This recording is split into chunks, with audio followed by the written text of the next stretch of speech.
Border guard Bangladesh BGB এ বছরে October মাসে দেশের সীমান্ত এলাকাসহ অন্যান্য স্থানে অভিযান চালিয়ে মোট ২০৬,৪২,৬৯,০০০ টাকা মূল্যের বিভিন্ন প্রকারের চোরাচালান পণ্য সামগ্রী জব্দ করেছে।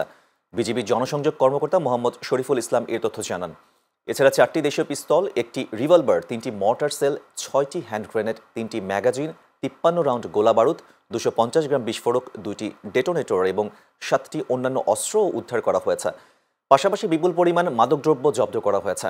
জব্দকৃত মাদক ও নেশাজাতীয় দ্রব্যের মধ্যে রয়েছে 13,82,462 পিস ইয়াবা ট্যাবলেট, 3 কেজি 205 গ্রাম হেরোইন, 5,465 বোতল ফেন্সিডিল, 10,582 বোতল বিদেশি মদ, 1,782 কেজি 240 গ্রাম গাঁজা। অন্যদিকে সীমান্তে বিজিবির অভিযানে ইয়াবাসহ বিভিন্ন প্রকার মাদক পাচার ও অন্যান্য চোরাচালানে জড়িত থাকার অভিযোগে 184 জন চোরাচালানকারী এবং অবৈধভাবে সীমান্ত অতিক্রমের দায়ে 210 জন বাংলাদেশি নাগরিক ও 3 জন ভারতীয় নাগরিককে আটকের পর তাদের বিরুদ্ধে আইনানুগ ব্যবস্থা নেওয়া হয়েছে বলেও জানিয়েছে বিজিবি।